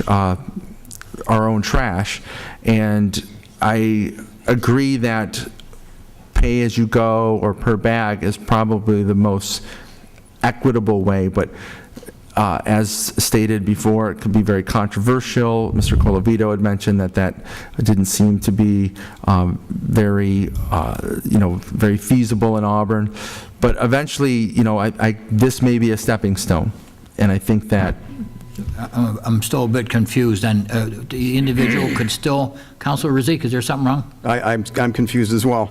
Let me finish then, maybe, okay. And then I'll give you the floor, sir. So myself, for example, if I want to take some of my trash to the landfill, I would have to pay for a sticker? Oh, no, okay. There's no fee for that? There's no fee. I'm just saying this would be included in this, the proposal by the city as it is. All right. And then this whole thing could eventually down the road lead to some other way, but I just think something needs to be done to to isolate the issue of trash collection in Auburn. That's it. I know I probably should have. That's fine. Shouldn't have. And at the same time, then I'll give it to Councilor Zika. I think if we were to go down this road, then we should be picking up these sofas and these mattresses and things of that nature around the first of the month throughout the city. It's ridiculous, and it makes the city look terrible. So that would be my request. But Councilor Zika, go ahead, please. One of the things is that I follow what Councilor Cuddy's saying, but you would be taking your trash, paying a tipping fee. However, the $20 sticker would be waived, the fee for the sticker. There's no real advantage to that. I mean, I would, if you're allowed up to 5 cans, and you don't have 5 cans, you just put it out at the curb, and you wouldn't have the tipping. So, to me, that's, if I was looking at it as a simple quick economic analysis I would do for myself, it would not pay me to take my gas, use my vehicle, my gas, my time to do that when I would have it picked up. So I don't see that as any type of enhancement whatsoever.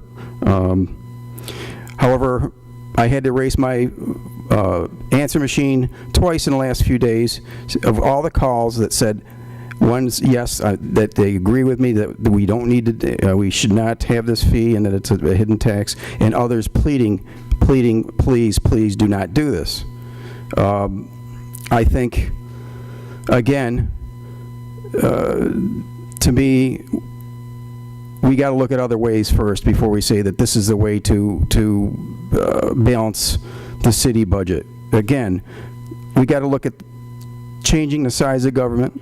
We got to look at right-sizing departments. We got to look internally.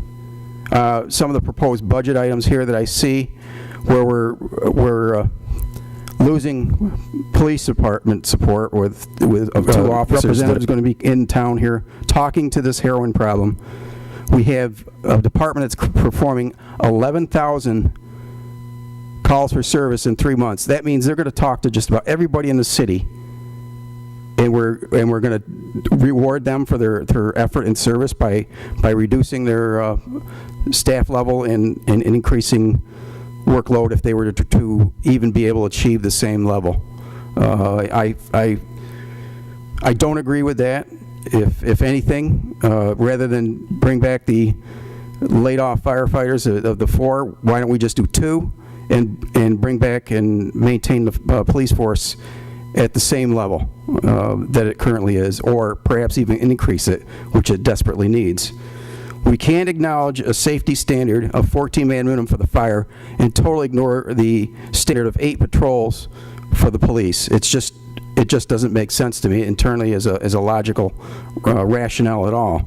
You can't recognize one and totally ignore the other. The standard says we should have 8 patrols, we have 5.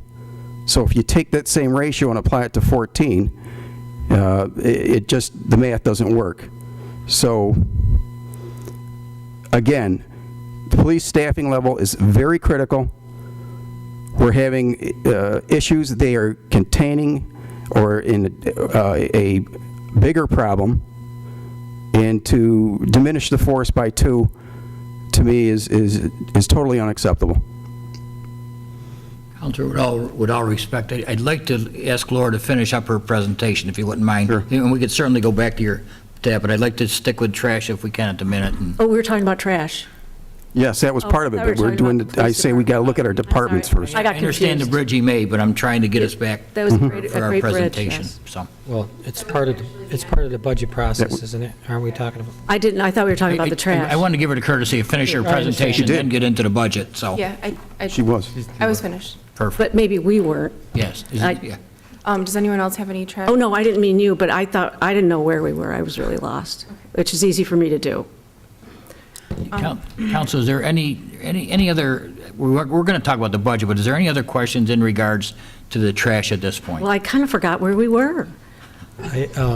Mayor, I just going to, when I have my remarks, I want to tie the budget with the trash So do I. collection, so. But I forgot. And I have no Can problem. I just want to talk about the trash just once. I want to talk specifically right now with Laura, then it'll be a general open subject. So Councilor Cuddy, please. Okay, this is just trash. Thank you. I want to thank you, Laura, for clarifying some of the questions that we had last week. especially, and these are some of the questions that I've been getting this week from constituents. And I also appreciate the staggered rate parcel fee. I think that acknowledges some of the inequity that some landlords may see in the original plan, and the fact that the price has gone down to the single unit.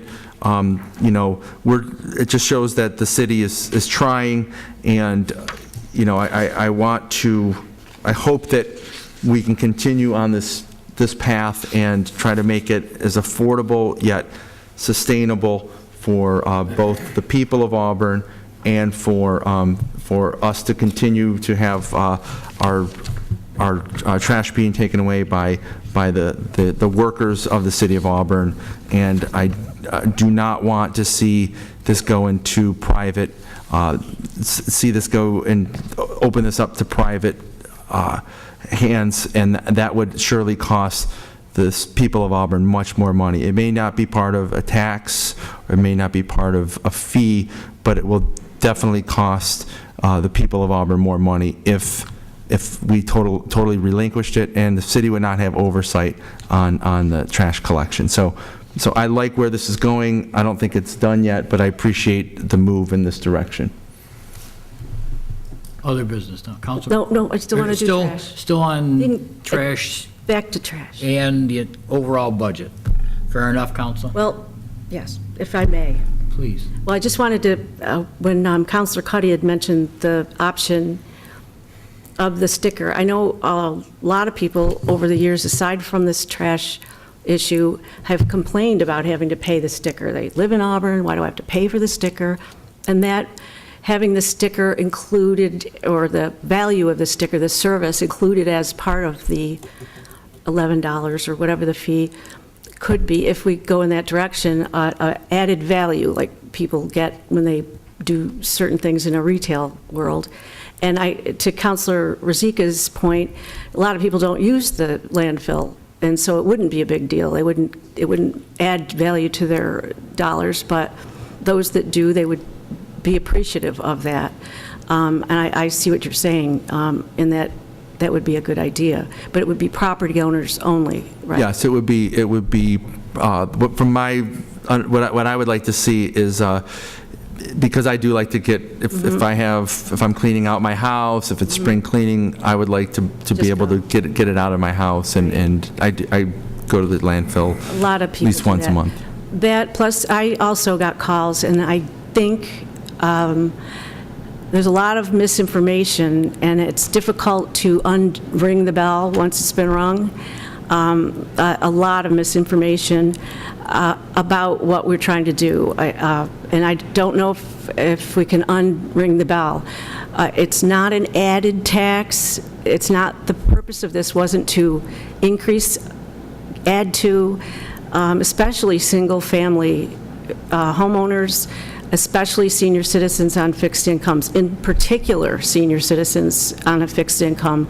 They are the least of the people that we would never want to add a burden to, those especially, anyone, any taxpayer, any homeowner, property taxpayer. We're trying to reduce, if not preserve, their precious tax dollars. That's not our intention at all, and I think that the impression a lot of people have is we're trying to do that and try to trick people into paying extra, and that is absolutely not what we're trying to do. We're trying to figure out a way to pay for a service, to maintain a service, sustain it for the long term without having to outsource it. Once we do something like that, we lose control of it. If you don't like it the day it's done and it's been outsourced, we won't be able to do anything to help. You'll have to call Acme Trash and hope they answer the phone. Now when you call, you still have to hope we answer the phone, but at least you can call city councilors and yell at us. We really are trying to figure out a way to do it without raising taxes and increasing fees. And I don't know how we're going to unring the bell that's gone out with all the misinformation that's out there.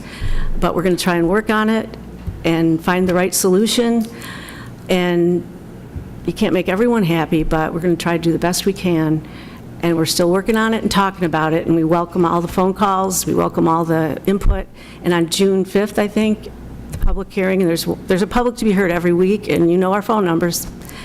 That's for sure. I'm done. Counselor. Yes, Mayor, thank you. This will be, ladies and gentlemen, this will be the third budget that I participated in. And for the last 3 years, I've been talking about right-fitting the city of Auburn with reorganization plans and trying to not only reorganize, but to see how we can consolidate services so that we can bring the citizens or the taxpayers of this city services at an equitable rate, not where we're looking in the budget, which the manager once again this year is providing us with a proposed budget that's got increases, tax increases, but there's no reorganization listed at all. These are the things we need to spend time on, folks. We need to spend time on how we can right fit the city of Auburn so that we can provide services and not keep raising taxes. Unfortunately, the manager's proposed budget this year calls for a tax increase, borrowing money on the pension fund, has a room tax, has a trash tax. These are the things that the taxpayers of the city of Auburn cannot afford anymore. We cannot afford to give them one more increase in taxes or fees. Enough's enough. We need to look at how we reorganize the city government so we can provide services, essential services that the taxpayers are paying for at an efficient rate. Now, this didn't happen for the third year, unfortunately. Next week, I'll come to the council with my proposals, as I did in the past, with some reductions, with some reorganization that I hope everybody will take the chance to look at it and give some honest thought to. But these are the things we need to look at. And like I say, I'm very disappointed for the third year in a row. I've asked the manager, to ask the department heads who will run their departments to come back with some restructuring so that we could have cost savings. That didn't happen for the third year. It's unfortunate that we just keep, I don't want to say we, because I'm opposed to any new fees or taxes until the city of Auburn can get its budgetary measures in order. Unfortunately, when it's your income and your households, what do you do when your budget is in trouble? You look how I can redo things, how I can bring more revenue into my house. Where do you turn to? I have a difficult time doing that. I know my mother's on a fixed income. She has a difficult time to do that. But this has to happen with city government, state government, federal government, all the way up. Enough is enough. We need to draw the line.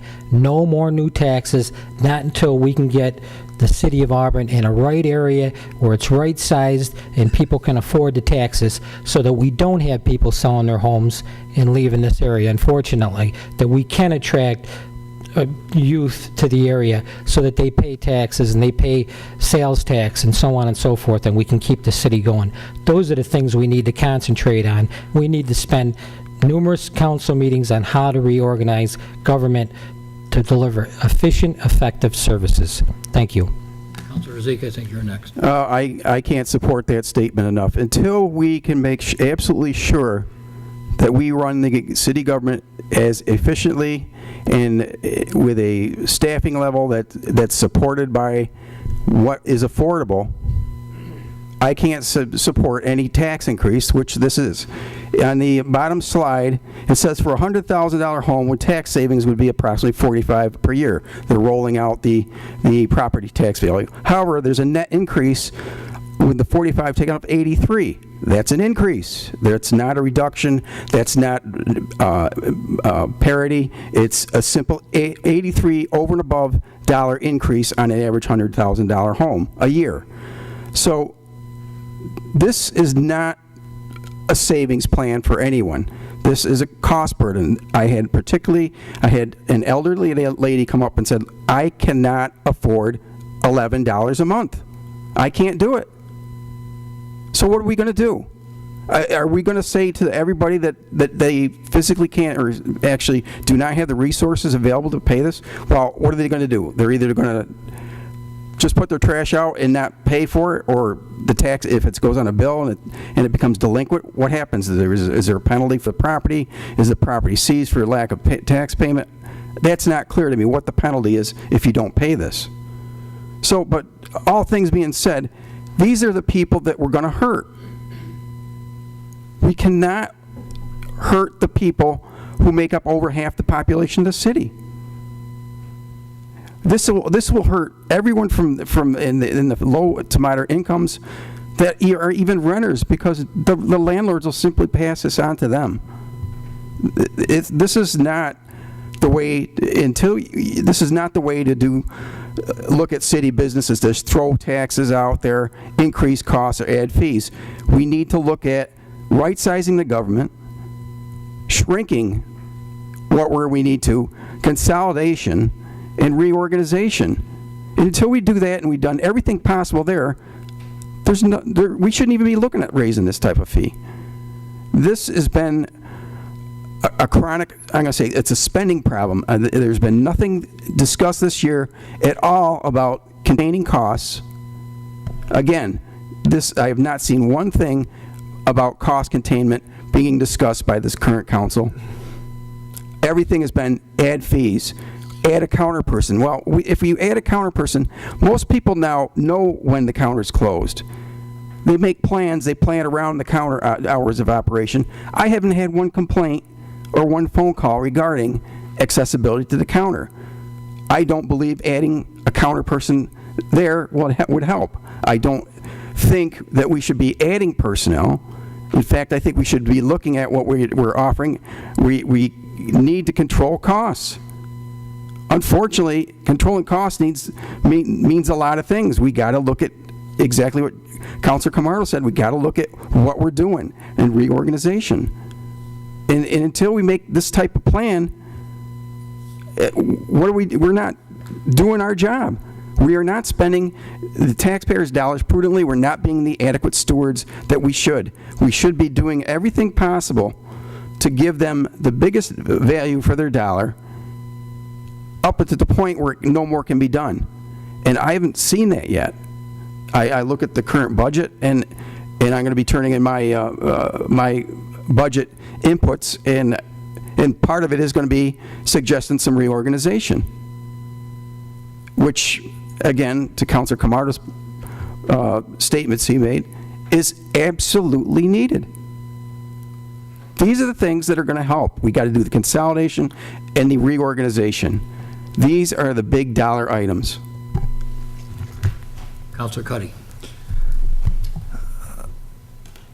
What I want to say is I'm also for reorganization.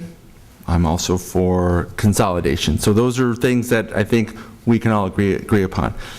One thing I don't want to do is do that in a way that is on the fly in the budget process. I think that this is actually, I think from my perspective, we should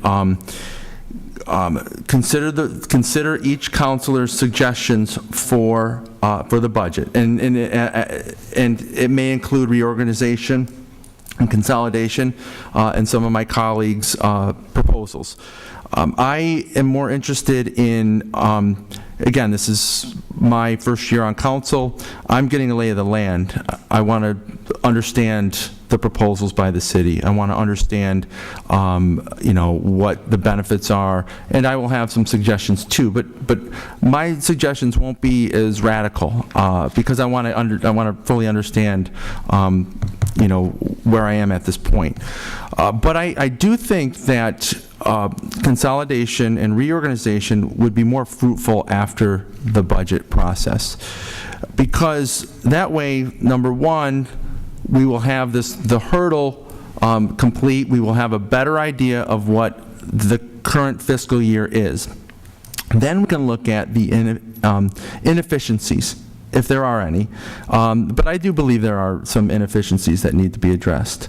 I also agree that we do need to see where we may need to make changes as far as effectiveness within departments and of departments, and and I think that's going to be a little bit more little bit too much to handle during the budget process. But I think because Councilor McCormick and myself, we're going to be here for the next 2 years. I think that because there's no election or anything, I think after this budget process would be the best time to consider reorganization and well, together, we'll be here as a group, these 5 council members will be here as a group. And I think that those 2 years as a group together, I agree, we do need to do some reorganization. And there's been ideas in the past brought up by Councilor Camardo that I think should be reintroduced, I mean, from my perspective, after the budget, but obviously we will be hearing some of those next week.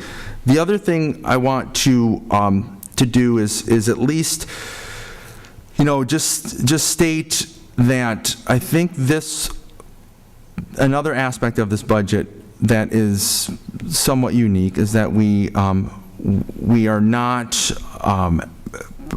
making, at least at this point, we are not laying off any city employees. And I think that because that has been a method that has been used in the past, and from my perspective, I see that the people that have been cut equal loss of services. And I want to see one budget where we can take inventory of the people that work for the city and to really consider a new tone. And I know I use that term, but I really want to reinvest in our public workers and also just be wary of us selling out our public workers to the private industry. And I'll get to this later in the other business, but the letter to the editor about the water meter projects, I think, is a good example of when we outsource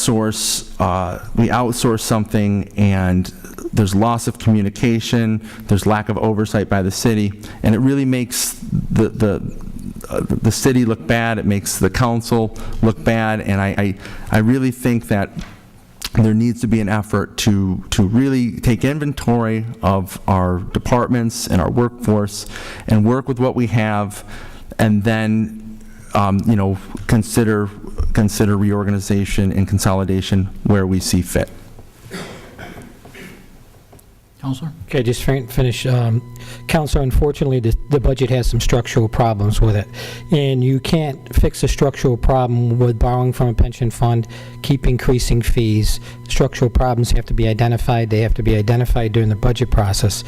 But another suggestion by the manager that I will not support is not filling 2 police positions here in his budget. I'm in full favor of putting those 2 police officers on the force. The city's in dire need of police protection, so I will be coming with some other reductions to offset that, but I just want to make sure that members of the general public understand that I would not support not filling those 2 positions. I think they're critical to the city of Auburn. So, and I do think, Counselor, that I understand that you're just re-elected in January, but now is the time is of the essence. Unfortunately, we have some structural problems to look at, and hopefully we can start talking about them through the next couple of weeks. But we have to start making some decisions on the budget. We just can't keep pushing it down the road anymore like past councils, and I don't want to start talking about past councils because we're the ones that can make the determination and set the lead on how the city runs. So I do want to see us take a forward step in making the right decisions in this budget process and not put any more burden on the taxpayers, but the right fit the city of Auburn, something that I thought the manager was going to bring forward, but that didn't happen. And I kind of was hoping that instead all this time was spent on this trash proposal, that all the staff's time would have been spent on how we right-size or reorganize the city to bring cost savings that need to happen, and the structural problems with the city budget need to happen immediately so that we can right-size the city for future generations to come. Thank you. Right now, all we're doing is kicking the ball down the road one more year.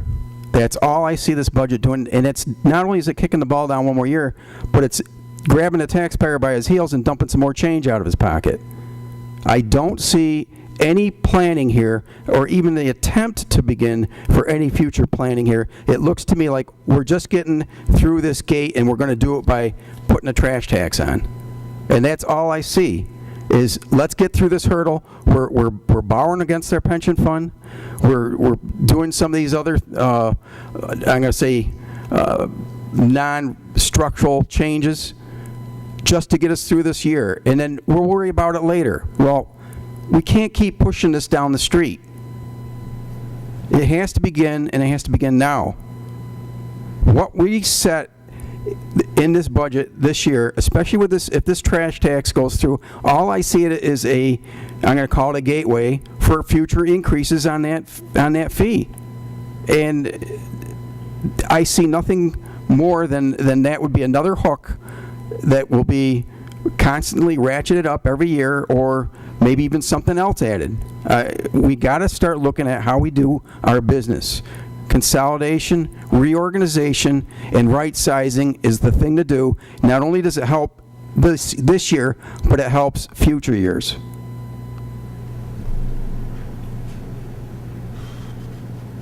We hear quite often about past counselors, and Counselor, I know you're well aware of this, but 3 of us were part of a past council. We did discuss reorganization, consolidation last year, and it was the majority council decided that wasn't where they wanted to be at that time. I cannot address where it's been since then. We do have to take a serious hard look at reorganizing the city government if the majority of council so desires. But the 11th hour, in my opinion, is always the worst time to make a decision, because I'll speak personally, I think I make some rash decisions that I have lived to regret throughout my life, and I'm sure everyone can identify that in their own personal life. So I'd be glad to entertain that. I do not, once again, I don't feel in the 11th hour is the time to do that.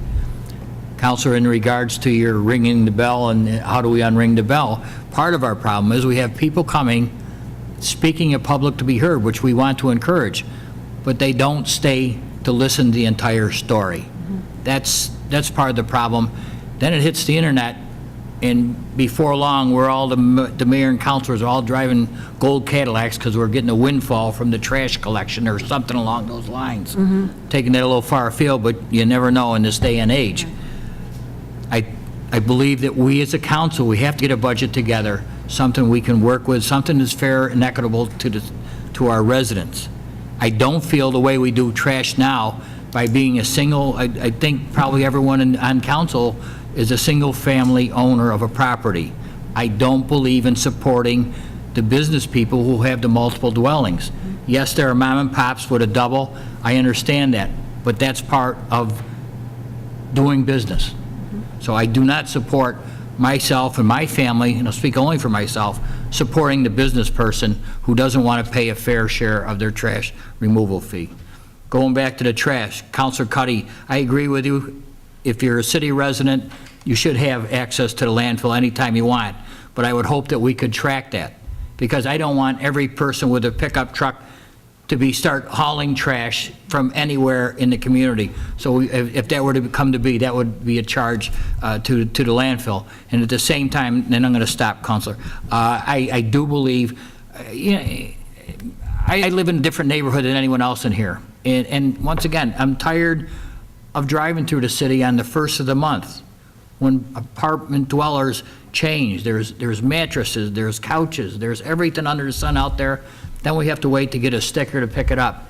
If it's on the curb, I know it's tougher on our people who do a great job anyway, but we have to devise a system where we can get this stuff cleaned up and keep this a beautiful community. We have to do everything we can. Councilor. I really think the way the sticker should work is as it is right now. You basically go to the office where Angie is and give her your registration and your license and basically show her your proof of address, and as long as that's your car and that's your and that's just that's as simple as, I mean, you just don't pay, but you do have to do the proper procedure so that there's no abuses. Yeah, there's no abuses. Okay, yeah. all right. Yeah, that was just, it was a little misunderstood the way you're coming across with that, so. Anyone else in regards to the budget? Other business, counselors? I have a couple items that no one else does. Mr. Rossi, you're our parliamentarian. So I was asked a question, I'm going to ask you, put you on the spot and ask you if you can answer this.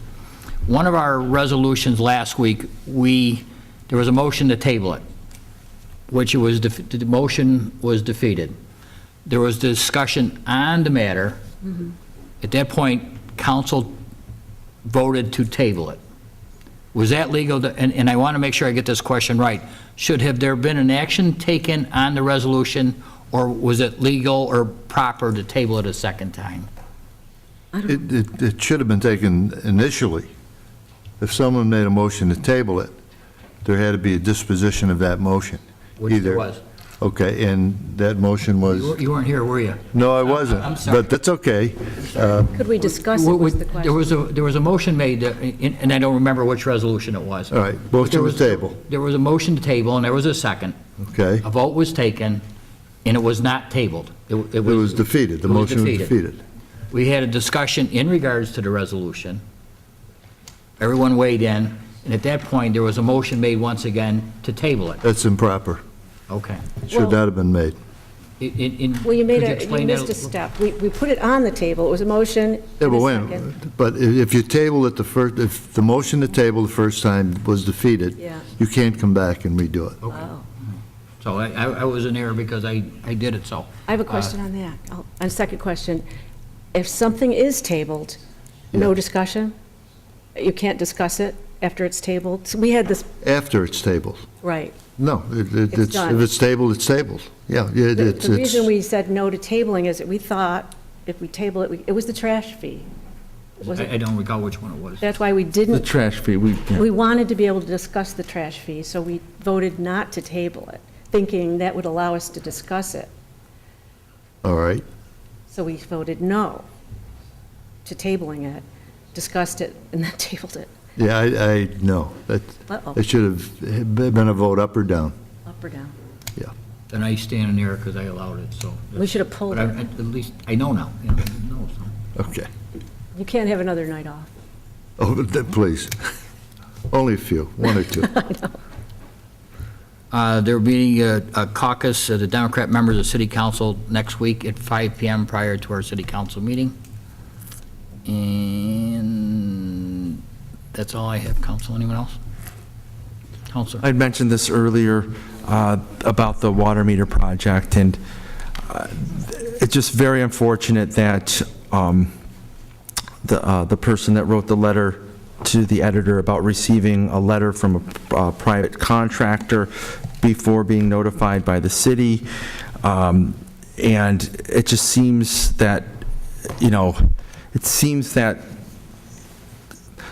I want to make it so that the people of Auburn trust the city. And, with the way that the water meter project has been handled, we as a council have tried to communicate to the city that we would like to be more,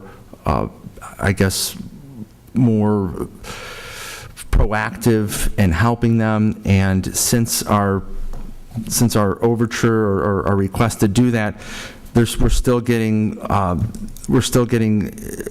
having issues with private contractors and plumbers and quotes being given without even a real assessment.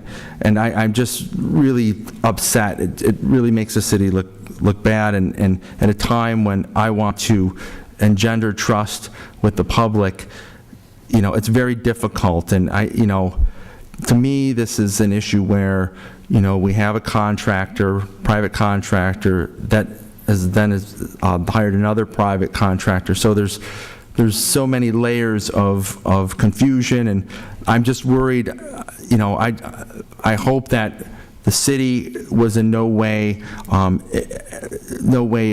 just concerned that 2 weeks from now, there's going to be another issue that we find out later. And I know that you're trying to resolve this, but we've mentioned this in the past where we want to make sure that the people of Auburn know that we're trying to work on their behalf and upgrade the various systems, and this is just very difficult. So I know that there's been letters that have been written since this publication that have gone out. Hopefully that resolves some things, but I just, it's really important for us to make sure that we're being very clear and consistent with the people of Auburn, especially since we're representing them and we're serving them. Every time I see an inline van, I get nervous, and they're everywhere, it seems. I don't really mean that but it's this whole name, it associates with this thing, and that letter that reader, or the letter to the editor, I have people that that got the letter from this contractor, I guess, and they want to know why they got the letter. They didn't even ask for who is this guy? Why did he write me? And I don't know. I just couldn't tell. I couldn't answer that question.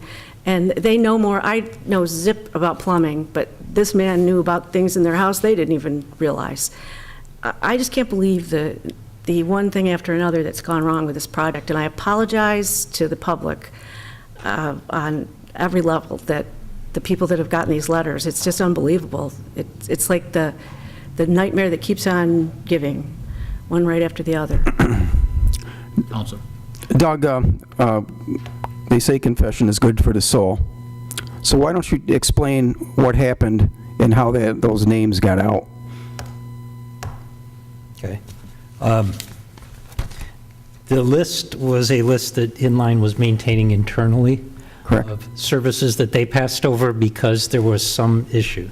Correct. Didn't conclude that the lateral needed to be replaced, but there might have been a leak, there might have been something that concerned Inline about replacing a meter in that location. There's some criteria that have to be met before they would do that. That internal letter was obtained by a member of the city staff, and it was improperly and without any authorization given to a plumber. That plumber, without any knowledge of the city, apparently sent out, and I don't know how many letters, but letters basically saying, for $2,500, I'll replace your service. We don't obviously control how plumbers advertise or unsolicited offers that they might make, but unfortunately this happened. It was a city employee, and all we can do, we can apologize. We've been trying to do damage control by sending out letters to those who are on the list, advising them that if a plumber contacts them, it's not an endorsement by the city, nor is your name on that list mean that you necessarily need a service replacement. I appreciate the candor there, Doug, because I was given those letters, copies of those letters by various individuals, and they were a bit outraged, to tell you the truth. They're saying, why is the city steering this contractor? And that was the impression that they received from that letter. So that being said, I certainly trust that you've taken steps to ensure that something like this doesn't happen again. Yes. Doug, as we talked this week, I think Inline has been a little bit more working with the property owners, because I know their initial stance was that if you had a galvanized line, they wouldn't touch the meter. I think that's changed now. I think that they're working with the residents so that they're trying to replace the meter even if they do have a galvanized line. So it would probably be a good idea if they said no the first time to call them again and see if they could set up another appointment. Would that be something that you could suggest to the residents? Yes. And we've got some radio spots out now. Chuck Mason just helped produce a short video that will be out. And we've done Inline do some more newspaper advertising, trying to communicate to those last people that haven't scheduled anything yet. So they are a little bit more flexible, Right. correct? In addition, a member of our staff has gone out on follow-up on some of those meters and has successfully replaced about 22 of them without any issue, so. So if Inline turned them down and says, no, you need to contact a plumber, they could call the water department and have our staff look at that? A lot of people do, and we can go out and take a look and determine that's something whether that could it happen. be replaced Good. as is. Okay, good. Yeah, they have been. Just one last thing. Do you have an agenda for Wednesday night at all on what topics we're going to be discussing? It's primarily focused just on shared services and collaboration and consolidation. So I think a couple specific items that you might see is a discussion of consolidating the 2 power agencies, discussion on general shared services, in particular focusing on departments of public works at the city and the county. So, and of course, perhaps wide-ranging discussion depending on where all of you want to take the meeting. John, now, I know the Power Authority was created by a referendum. Right. And if there was movement to consolidate that with the county, would that have to be undone by a referendum? I think so. I'd have to look at it, although there is a process to terminate it. Now, whether or not that can be melded in with the county agency, we can look at that and make sure that's done properly, if it's going to be done. Right. That's it. Thank you. We have a request for executive session. Counselor,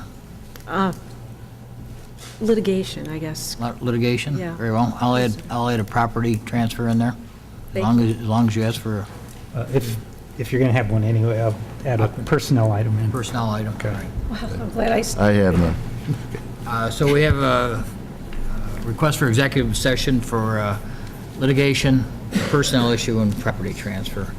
We have a motion by, was Councilor McCormick, seconded by Councilor Cuddy. You call the roll, please. Councilor McCormick? Aye. Councilor Camardo? Yes. Councilor Cuddy? Yes. Councilor Rosica? Yes. Aye. Be in recess executive session.